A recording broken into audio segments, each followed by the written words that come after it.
Hey there, I'm Curtis. I run a community for social entrepreneurship, a consulting company, and I help coach startup founders and venture founders find their life purpose and meaning and become their full self.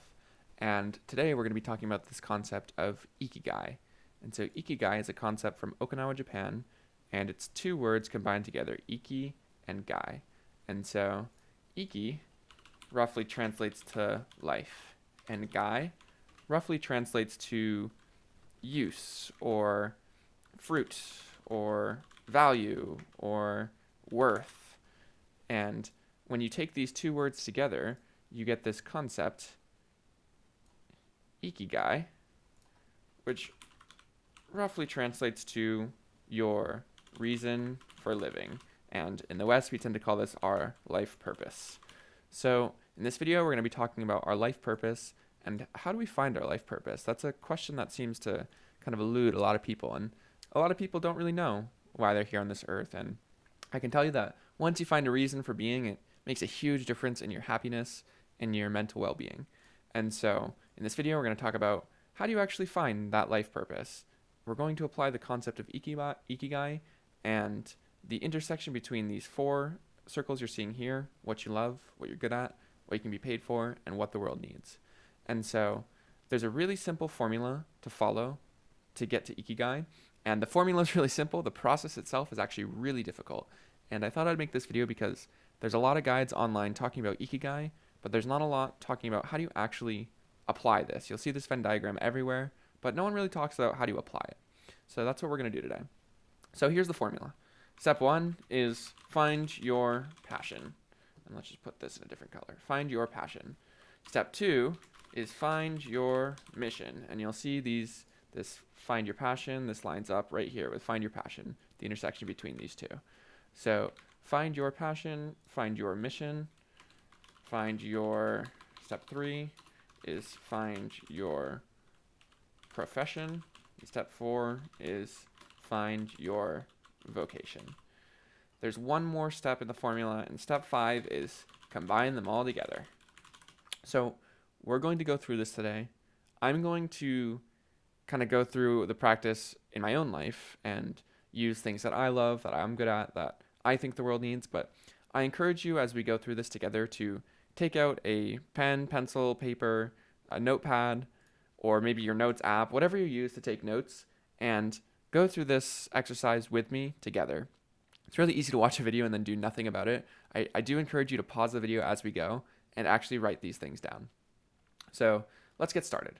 First, we're going to talk about passion, and I'm going to break down what I love and what I'm good at. And so I'm actually going to break these two down, and that's kind of like for each of these, there's like a hidden sub-step, which is like find the two independent circles. So for passion, it's comprised of what you're good at and what you love. So find those two, and then you can find your passion.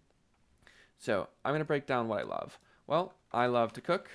I love plants. I love community building. That's a big one for me. Ooh. I love community building. I love personal discovery. That's a really big one for me. Personal discovery. And if you're struggling here, one question you can ask yourself is, what gives me energy? When am I in flow? And if that doesn't do it for you, you can also ask your friends, hey, when do you see me most excited? When do you see me most energized? And your friends are generally a pretty good indicator of you as well, because sometimes it's hard for us to recognize things in ourselves when other people can recognize them. So that's what I love. I'm going to move this over here, move all of this, and let's do what I'm good at. So I tend to be pretty good at reading emotions, at intuiting things. So I don't always have the best words for things, but I kind of feel them in my bones. I get gut feelings. I think I'm pretty good at learning new things. I love to learn, and taking risks. My risks don't always play out, but I'm pretty good at just sinking the ship, blowing things up, and moving forward without getting too comfortable. So now that I've identified what I love, what I'm good at, and really quickly for what you're good at, I'm going to give you a question too. You can kind of think of this in two terms. One is, what are my strengths? And then another one is strengths. And another one is, let's just move this up. And what are my skills? Maybe one more or two you can think about is, what is my superpower? And again, these are not easy questions to answer. They're easy questions to ask, but they're not easy questions to answer. It takes a lot of time to do this, and talking with people, really sitting with the things that you write down is a great way to figure out the answers to these questions. So just kind of prefacing this with, you're not going to find your life purpose overnight. You might, but most people don't. It takes them a while. It's taken me many months, many years to find my life's purpose, and I might be wrong about it. So as you go through this exercise, don't beat yourself up if you're not getting to answers right away. So there we go. I got what I love, what I'm good at, and now let's combine them. And so the intersection between what I'm good at and what I love, let's just kind of like go through this. So I love to cook and I love to read emotions. So maybe I'll take a couple more here too. I love to cook. I love learning new things. And so maybe my passion would be learning how to cook new and exciting, maybe risky meals. I think that's a good one. Another one is, I love community building and I love intuiting things, learning new things. So maybe, and reading emotions. So maybe building community around intuition and emotion. That's an interesting one to me. Maybe we'll do one more. I think I see at the intersection of personal discovery and taking risks is taking personal risks that help me learn things about myself. I feel like that's a good intersection between a couple different things that I put on this list. So here we go. Let's just make this a little bit smaller so it fits in there. There we go. Okay, so now we've identified passion. And again, I encourage you to do the same exercise wherever you're taking notes and really make this an active participation activity for you. Okay, so now let's go on to, so we did passion, let's go on to mission. Good thing is I've already defined what I love, and so now what the world needs. Well, this one I think is pretty easy, and I'm going to reframe this from what the world needs to what you care about in the world, because there's a lot of things the world needs. There's no shortage of need. Some of the things that I care about are food and water insecurity. I care about global climate change and mitigating it. I care about personal healing and well-being for every individual. Those are three big ones for me. You can write down whatever comes to mind here, but this is really, if I were to reword this, it would be, what matters to you in the world? What problems are interesting to you, worthy of solving? So there we go. We got what the world needs, and I already did this, and so now we're going to combine them over here, and let's just put some different colors on these as well. Let's make these yellow, and I'll do the same over here. So now mission, what I love, what the world needs. Well, one that really sticks out to me that's really obvious is the intersection between community building, personal discovery, and personal healing and well-being. And so, again, I'm going to put this idea of creating healing communities. That seems like a useful one to me. Maybe plants and food and water insecurity would be hydroponic systems. That's something that I've always kind of been fascinated by, hydroponic systems and using plant-based food alternatives.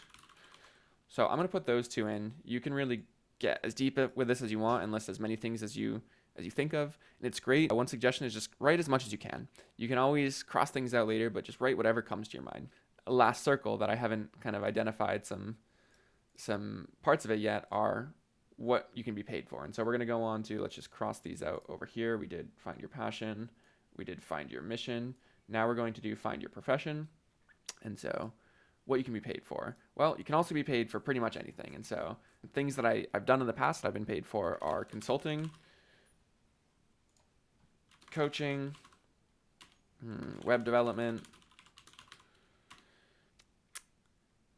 selling products, probably making YouTube videos. People get paid for that.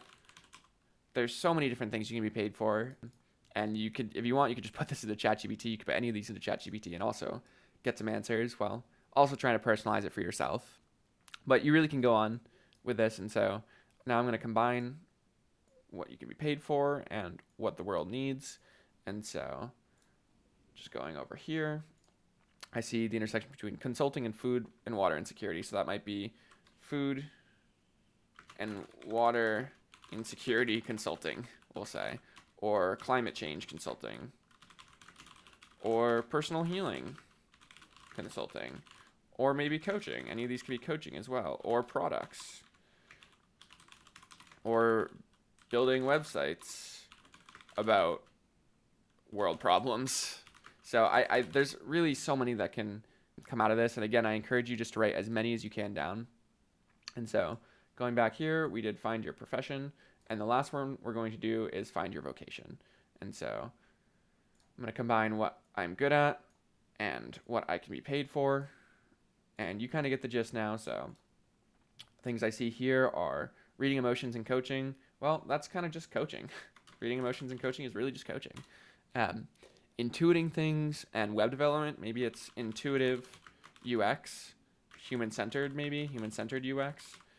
And then selling products and learning new things, maybe it's selling courses. Making YouTube videos and taking risks, maybe it's doing weird and crazy things in videos. Anyway, you could go on here as well. You can go on with any of these. And so now that I've identified my passion, I've identified my mission, I've identified my vocation, and I've identified my profession. We've gone through the 4 initial steps, and the last step is to combine them all together. And so, again, take your time with this. You don't need to rush this. You can take many days, months, years to do this process.